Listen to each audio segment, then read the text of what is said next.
Bonsoir à toutes, on est vraiment toujours aussi contente et motivée de vous retrouver chaque dimanche soir. Et là, on arrive en fin de parcours pour le dimanche des rameaux. J'enchaîne sur le thème du jour, donc j'espère que vous êtes bien installés. C'est un thème qui est très intéressant, qui est très déstabilisant aussi. C'est le thème qu'on pourrait résumer dans la phrase « Jésus n'est pas celui qu'on croit » ou « Jésus n'est pas celui qu'on attendait ». Et je pense que chacune, pour celles qui sont croyantes en tout cas, on a pu faire cette expérience que Jésus n'est pas celui qu'on croit. Voilà. Et donc j'aimerais donner la parole à ces drôles de dames, de savoir si vous avez des témoignages un petit peu sur ce thème, de voilà, comment Jésus n'est pas toujours celui qu'on croit. Eh bien moi, j'en ai un, Juliette. Je vais vous partager brièvement ma rencontre avec Stéphane, mon mari. Alors il faut savoir donc je viens de la Guadeloupe, mon île natale, où je suis arrivée donc à La Rochelle il y a 20 ans pour terminer mes études avec l'idée de repartir rapidement chez moi, épouser un bel homme antillais bien noir, comme moi, avec des enfants noirs comme moi. Et j'arrive donc en métropole et je rencontre Stéphane, qui était très différent de moi, mais qui était profondément attaché à Dieu. Donc déjà, je rencontre quelqu'un qui est d'un autre courant protestant que moi et qui était à fond avec Dieu. Je pensais qu'on était les seuls, nous, les protestants d'où je venais, moi, les protestants baptistes. Et Dieu m'a fait comprendre que c'était bien par lui, c'était bien lui, celui que j'allais épouser très rapidement. On a très vite su qu'on était faits l'un pour l'autre. Mais c'était très déstabilisant pour moi parce que c'était pas du tout dans mes plans. Le plan de Dieu ressemblait pas à celui que j'avais préparé, moi, longuement dans ma tête, de romantique chevronné. Et pourtant, c'est au final le meilleur plan que le Seigneur pouvait faire pour moi parce qu'il m'a donné un homme au-delà de toutes mes espérances. Et voilà, je sais aujourd'hui que son plan pour nos vies, il n'a pas toujours la forme qu'on voudrait qu'il ait. Merci, amen. Myriam, merci pour ton témoignage. Moi, j'ai une petite image, un petit témoignage de la maison qui m'aide à comprendre cette idée que parfois, nous, on met des obstacles entre nous et Jésus en disant « je connais ». Et en fait, c'est un témoignage qui est de mon fils. Quand il était petit, il avait du mal à goûter les nouvelles choses alimentaires. Et un jour, j'ai mis devant lui un carré de chocolat. Et il n'avait pas encore goûté le chocolat, donc il ne connaissait pas. Et il ne voulait absolument pas le toucher. Et je crois que dans sa tête, il voyait un carré dur, sec, et ça ne lui intéressait pas du tout. Et en fait, je lui finis par mettre un tout petit morceau dans sa bouche, et son visage a transformé avec le goût de chocolat, que je crois qu'on connaît bien ici toutes. Et pour moi, ça m'a parlé tout de suite, le fait que parfois, Jésus, on peut le mettre de côté en disant, en fait, je connais, c'est un carré dur, sec. Et en fait, voilà, il suffit de se laisser goûter le Seigneur pour voir qui il est vraiment. Merci, Lucie. Et moi aussi, j'avais un petit partage à faire. C'est que je fais beaucoup de crises d'angoisse et j'ai prié longtemps pour ma guérison et pour ne plus avoir ces crises d'angoisse qui sont très déstabilisantes. Et en fait, j'ai compris ces dernières années que le Seigneur, en tout cas à ce jour, c'est pas son plan de me guérir, mais que dans ma fragilité, dans ma faiblesse, il pouvait quand même passer et me laisser monter des projets, vivre des expériences intenses, denses, malgré ces crises d'angoisse. Voilà. Et donc, c'était pas le plan que j'avais imaginé, parce que pour moi, pour faire des projets intenses, difficiles, exigeants moralement, stressants, on ne peut pas être angoissé. Eh bien, si, le Seigneur, il passe quand même à travers moi, je pense. Et je garde ces symptômes qui viennent régulièrement m'embêter. Mais voilà, je voulais témoigner un petit peu de ça, pour dire que du coup, en fait, le Seigneur, c'est pas un magicien qui vient tout régler nos problèmes. Mais si on le laisse passer, en tout cas, on peut avoir une vie heureuse. Voilà. Merci Juliette, c'est super touchant ce que tu dis. Et maintenant, nous allons enchaîner et approfondir ce thème avec le texte de l'Évangile du jour. Donc il y en a deux, le dimanche des rameaux. Il y a le premier texte qu'on lit à l'entrée de la messe. Souvent, le prêtre est à l'entrée de l'église. C'est le thème des rameaux. Et ensuite, on lit la Passion de Jésus, en tout cas chez les catholiques. Et donc, on a choisi le premier texte, le premier évangile. Myriam, je te laisse lire le texte.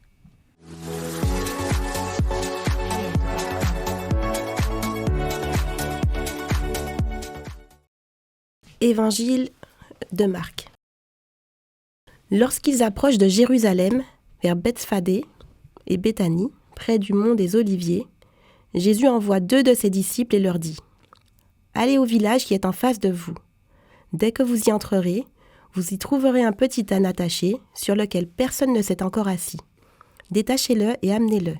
Si l'on vous dit « Que faites-vous là ?», répondez « Le Seigneur en a besoin. » Mais il vous le renverra aussitôt.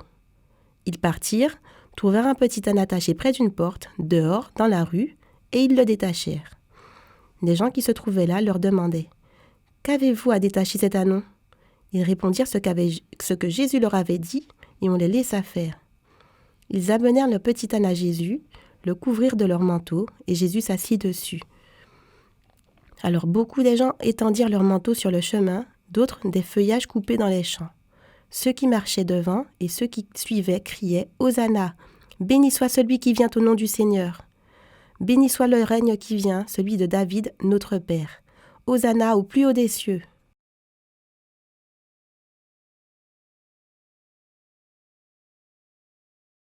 Pour continuer à avancer dans ce texte, rendez-vous à Paris avec Aurélie et monseigneur Philippe Marseille qui va nous éclairer sur ce texte.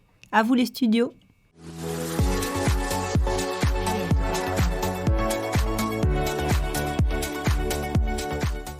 Bonsoir les filles, merci les studios. Et on a choisi pour le texte des rameaux l'évangile qui est lu au fond de l'église, donc le premier. Et c'est vrai qu'il est particulier cet évangile parce qu'on imagine une foule, mais on ne sait pas trop de qui elle est composée. Si vous pouvez nous éclairer sur qui est dans cette foule et pourquoi tout d'un coup il s'emballe en appelant Jésus le roi. Pourquoi de la même manière Jésus va choisir un âne pour entrer dans cette ville. Pourquoi il n'a pas plutôt choisi un cheval? Ça paraît un peu désuet, presque un peu comique. Bon, et en même temps, on se souvient dans l'Ancien Testament, lorsqu'il rappelle qu'il y a eu cette phrase un peu prophétique au sujet du roi qui s'avance sur une ânesse. Voilà, donc on est un peu dans un drôle d'état pour ces rameaux. On ne sait pas trop sur quel pied danser, on ne sait même pas trop s'il faut qu'on danse ou pas d'ailleurs. Et nous qui sommes aujourd'hui au XXIe siècle, on ne comprend pas vraiment la logique de cette foule qui va changer de braquet à peine quelques jours après finalement. Et voilà, donc on vous écoute Père Philippe avec une très grande attention. En fait, cette liturgie des rameaux, elle est là un peu pour nous déstabiliser. D'abord parce qu'on lit 2 fois un évangile, ensuite un qui est super long, et qu'on ne va pas lire la fin de l'histoire qui est dans le grand évangile, qui est justement la résurrection. Mais l'évangile des rameaux va nous amener à vivre la Semaine Sainte, et donc en fait à vivre en liturgie ce que nous confessons, ce que nous lisons dans la Bible, dans la parole de Dieu, concrètement. Et donc de fait il y a des interrogations, et j'entends bien vos interrogations, notamment sur l'âne et sur ses foules. Alors, pour moi, il a dû y avoir, à mon avis, 2 foules.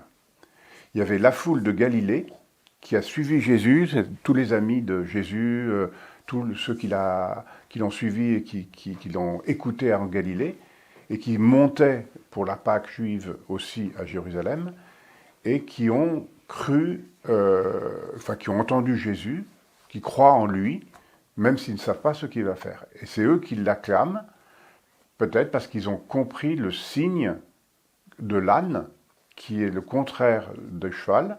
Le cheval, c'est le triomphe, et l'âne, c'est l'humilité. Le cheval, ce sont les empereurs romains qui rentrent dans les villes à cheval. Le roi humble, dont parle Zacharie, qui dit « Voici que ton roi vient monter sur le petit d'une ânesse, sur un ânon », Jésus l'incarne dans cette entrée humble dans Jérusalem.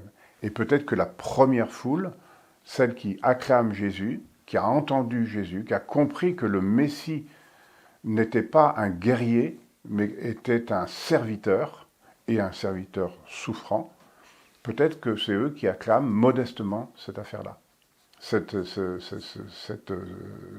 Jésus-là. Et puis il y a une deuxième foule, qui est celle de Jérusalem, avec laquelle Jésus est en conflit à peu près pendant tout son évangile, puisqu'ils ne comprennent pas que le Messie puisse venir de Nazareth, qu'ils ne comprennent pas que Jésus puisse dire qu'on peut détruire ce temple, qu'ils ne comprennent pas la manière dont il parle du Shabbat ou les miracles qu'il fait le Shabbat par rapport à la loi qu'ils sont chargés de garder. Et donc ceux-là, ils vont manipuler la foule de Jérusalem, et donc on a l'impression que la foule s'est retournée contre Jésus, mais en fait je pense que c'est deux foules différentes qui sont toutes les deux un peu dans l'attente messianique et le choix. Donc plutôt la Galilée a choisi Jésus, plutôt Jérusalem va faire mourir Jésus. Donc c'est aussi donc un choix qu'il faut faire. Et ce choix, c'est à nous aussi à le faire pendant cette Semaine Sainte. Et donc, il me semble qu'il y a une troisième petite foule qui est à peine nommée, mais qui nous parle de la foule de Béthanie. L'âne est à Béthanie, Jésus vient de Béthanie, il a au moins Lazare qui connaît, Marthe et Marie. Et je pense que cette petite foule de Béthanie, peut-être que c'est eux seuls qui ont compris ce que Jésus était en train de faire, parce que les apôtres sont dans l'expectative, Jérusalem est dans le doute et dans l'incompréhension, mais Jésus qui vient de ressusciter Lazare, ou qui a ressuscité Lazare il n'y a pas longtemps, qui a sauvé Marthe, qui a sauvé Marie, peut-être qu'eux, ils comprennent tout, d'autant plus que le village de Béthanie, ça veut dire le village de la miséricorde, Beth Anania. Et donc ça veut dire que peut-être qu'il faut venir de Béthanie, pour entrer dans cette misère et cette miséricorde que le Seigneur vient nous donner, enfin de cette miséricorde qu'il vient nous donner en nous sortant de notre misère.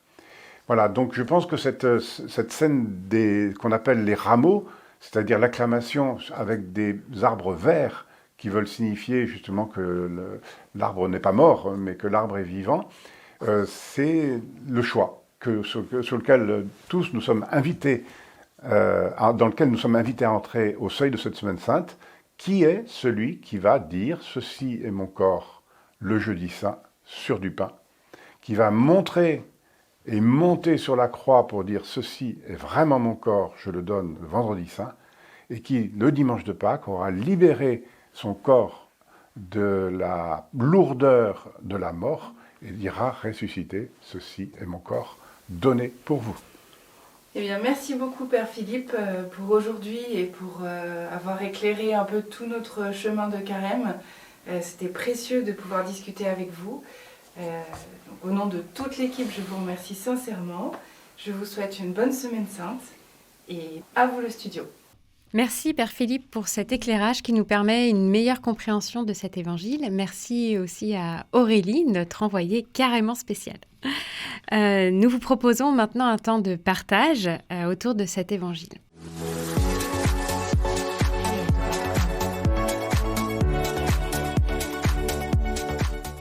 Donc, comme chaque semaine, on vous propose un temps de partage sensible autour de l'Évangile pour vous partager comment cet Évangile a résonné en nous.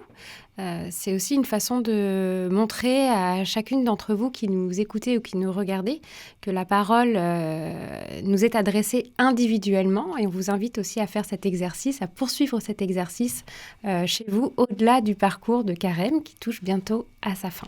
Je vais passer la parole à Juliette. Est-ce que tu peux nous partager ce qui a résonné en toi à la lecture de cet évangile aujourd'hui ?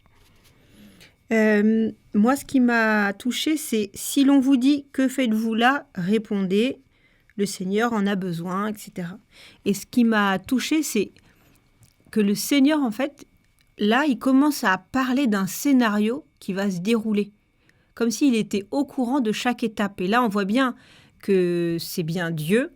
Il fait pas ça, en fait, je trouve, dans les épisodes d'avant.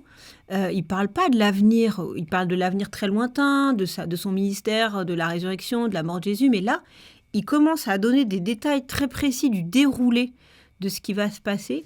Et du coup, je me disais que Jésus, à ce moment-là, il savait ce qui l'attendait. Et donc, il donne un scénario très précis de tout ce qui va se passer. Je sais pas, c'est un peu bouleversant. Et il sait qu'il va à la croix, qu'il va être crucifié, il le sait tout ça. Et il continue à donner des consignes, je dirais, très basiques à ses disciples. Voilà. Et donc, ça m'interpelle, ça m'émeut même. Voilà. Merci Juliette. Myriam, est-ce que tu veux poursuivre ? Oui, je rebondis sur ce que tu dis, Juliette. Et moi, c'est ce petit temps où on voit que Jésus s'assit dessus. Il s'assit donc sur ce petit ânon. Lui, un roi. Je ne pense pas, je n'ai pas de référence historique, mais je ne pense pas que c'était habituel que les rois soient sur des ânons. Et là encore, il est là où on ne l'attend pas. Il nous montre qu'il il est plein de surprises. Oui, je suis assez touchée par ça. Lucie, est-ce que tu veux poursuivre ce temps de partage ? Moi, j'étais très touchée par la parole, ceux qui marchaient devant et ceux qui suivaient. Et ça me donne simplement une idée de dynamique, en fait, de mouvement et une direction. Et l'idée que chacun a sa place. Et que c'est pas grave si on est devant ou c'est pas grave si on traîne derrière. On fait tous partie de cette mouvement autour d'une personne, autour de Jésus. Oui, c'est très beau. Moi, Marie. ce qui m'a touchée là, c'est les cris de joie, les hosannas, toute cette foule en fait qui est venue acclamer Jésus. Et pourtant, on connaît la suite de l'histoire.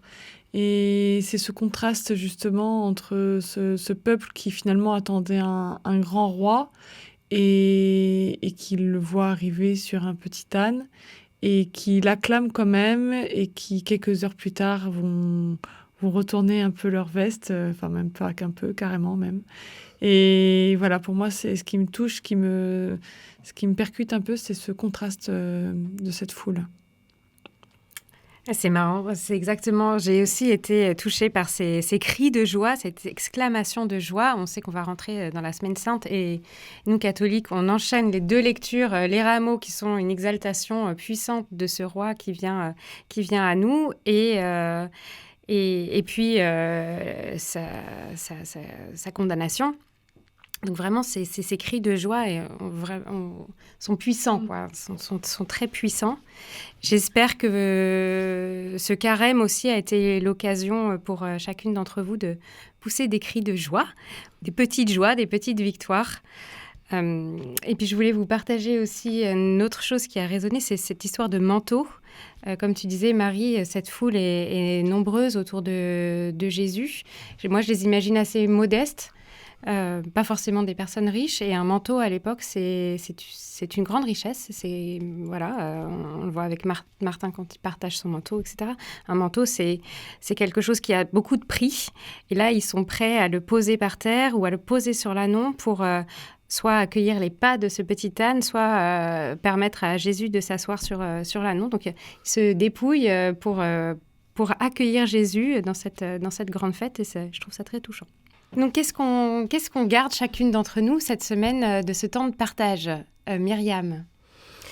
Eh bien, Éléonore, moi, ce que je veux garder, c'est l'idée d'avoir les yeux physiques et mes yeux spirituels bien ouverts, parce que le Seigneur Jésus ne va pas apparaître de façon ne va pas apparaître comme je l'attends. Il peut apparaître de façon très modeste, comme il est apparu dans cet évangile. Il peut apparaître de façon grandiose, parce qu'il sait le faire aussi. Mais voilà, je veux être prête à le reconnaître lorsqu'il intervient, il met sa main et être prête à accepter son intervention. Merci Myriam. Marie? Moi, ce que j'ai envie de retenir, c'est justement ce contraste et en gardant voilà, la Semaine Sainte qui arrive avec tout ce qui va suivre comme événement pour Jésus, de garder quand même en moi cette image de roi et voilà le Seigneur qui va s'effacer, mais sans oublier qu'il est roi et de le reconnaître comme tel aussi dans ma vie notamment, de le remettre en premier. Merci. Lucie? Moi, je vais garder ce petit grain de folie. C'est une scène un peu ridicule. Le roi qui est sur un âne, les gens qui mettent leur manteau par terre pour l'accueillir, ce foule qui suivent. Et du coup, je regarde ça comme recevoir comme une invitation de rentrer un peu dans ce délire, de lâcher voilà, mes cadres bien cadrés et en fait de suivre Seigneur avec un petit grain de folie. En fait. Et Juliette? Moi, ce que je garde, c'est le manteau dont tu parlais, Léonore. Ça m'a fait penser en fait au manteau des pauvres. Tu évoquais Saint-Martin, etc. Et du coup, j'ai envie de rentrer dans la Semaine Sainte en pensant en fait aussi à ce manteau de Jésus qu'on va lui remettre. J'ai l'idée que c'est un manteau rouge, je sais pas si j'ai cette idée-là. Et ce moment en fait où on lui met ce manteau rouge, je trouve que c'est un moment très souffrant, très douloureux, et qui me ramène voilà, à tous ceux qui souffrent beaucoup dans leur corps, dans leur cœur. Et donc, je garde l'idée de commencer à rentrer dans la Semaine Sainte doucement, en compassion aussi avec tous ceux qui souffrent. Voilà ce que je garde. Très bien. Mais moi, j'ai envie de garder cette exaltation de joie, ces cris de joie qu'on a entendus dans l'Évangile. La Semaine Sainte est voilà, une étape sur la vie avec foi qui nous amène dans la tristesse, partager la souffrance du Christ. Et voilà, garder en tête que derrière, il y aura ces cris de joie qu'on a entendus et auxquels Jésus nous appelle, voilà, et qu'il nous promet. Merci, Léonore. On continue ce temps de partage avec quelques pistes qu'on vous propose de méditer pour cette semaine.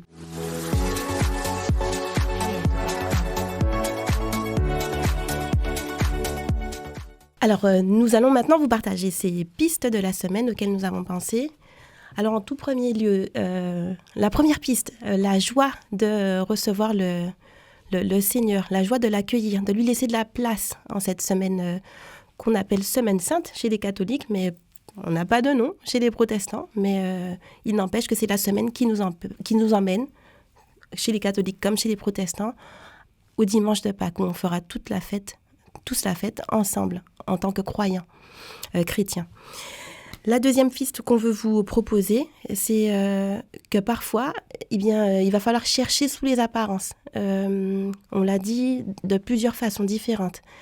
Parfois, Jésus ne prendra pas la forme qu'on attend, que nous soyons prêtes à le reconnaître, à lui faire de la place, à le laisser entrer dans tous les domaines, chacun des domaines de nos vies. Je voudrais dire quelque chose, Myriam, sur la piste que tu décris. Oui. Un jour, j'étais à la confirmation de mon neveu. Il y a un clochard qui était dans la file de la communion, qui était très, très, vraiment sous un manteau très, très abîmé. Je pense alcoolisé, sale, la tête baissée, les cheveux gras. Et quand il est passé, j'avais vraiment dans le cœur, c'est Jésus qui passe. Et je me disais... Et tout le monde l'a regardé ou l'a esquivé ou l'a regardé avec dédain et il est allé à la communion, cet homme. Et vraiment, j'ai eu ça dans le cœur. Donc oui, Jésus, je crois, n'est pas toujours sous les apparences qu'on pense. Voilà. C'est vrai, alors soyons prêtes comme Juliette à ouvrir grand nos yeux. Et la dernière piste que je voudrais vous partager, c'est nous mettre à l'écoute de la parole de Dieu. Ça sera dit dans la prochaine rubrique avec les petits gestes de la semaine. Mais se rappeler, se préparer à cette profonde marque d'amour, la plus belle marque d'amour qu'on puisse recevoir. Quelqu'un le Dieu qui se fasse homme et qui vienne mourir pour nous, par amour. Merci Myriam. On vous propose donc un geste également pour vous accompagner tout au long de cette semaine.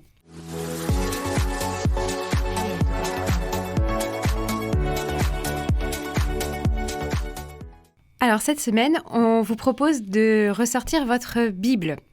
Voilà, la boucle est bouclée. On vous a proposé en début de parcours d'allumer une bougie pour vous mettre en la présence de Dieu, ensuite de prendre un carnet et puis tout un tas de gestes qu'on vous a proposés. Donc voilà, pour vous mettre toujours dans la présence de Dieu, on vous propose d'ouvrir cette Bible et de vous mettre à l'écoute de la parole en cette semaine sainte. Alors on vous propose 3 textes qui parlent de femmes dans l'Évangile et on voudrait vraiment vous inviter à regarder la place de ces femmes dans l'Évangile et de méditer ces évangiles. Donc, c'est les évangiles qui sont lus pendant la semaine sainte. On va vous redonner les références, puisque notamment pour les protestantes, on n'a pas forcément les mêmes textes qui sont proposés. Donc le premier texte qu'on vous propose de méditer, c'est l'onction par Marie à Béthanie. Donc c'est Jean, chapitre 12, 1 à 12. On vous propose ensuite de méditer le texte de la Passion, toujours dans l'évangile de Jean, chapitre 18, versets 1, 19, 42. Et enfin, l'évangile de la résurrection. Alors toujours dans Jean, même si on entendra aussi Marc pendant le week-end de Pâques. Donc Jean, chapitre 20, versets 1 à 18. Voilà, on vous souhaite une bonne lecture et vous pouvez éventuellement reprendre le carnet dont on vous avait parlé en début de parcours. Ce carnet pour noter notamment des gratitudes, mais également des versets qui vous ont touché. Ça peut être l'occasion aussi de venir l'alimenter. On vous remercie pour votre attention tout au long de cette émission et tout au long des émissions passées. Vous pouvez retrouver l'ensemble du parcours sur carémentfemme.com. On vous propose maintenant de terminer ce temps par une méditation. Donc on va se mettre bien dans la présence du Seigneur, qui implique nos corps et nos cœurs et nos esprits. Donc on va essayer de se calmer les trois, en étant bien confortable. Peut-être prendre un grand souffle. Seigneur, tu nous invites à crier Hosanna. Béni sois-tu. Je te confie mon cœur, comme il est, dans une démarche de confiance en ton amour profond pour moi. Façonne-le avec cette parole de louange, Hosanna, avec cette parole de joie, de l'espérance et de la vie, pour que je puisse proclamer Hosanna dans des circonstances joyeuses ainsi que difficiles dans ma vie quotidienne. Amen.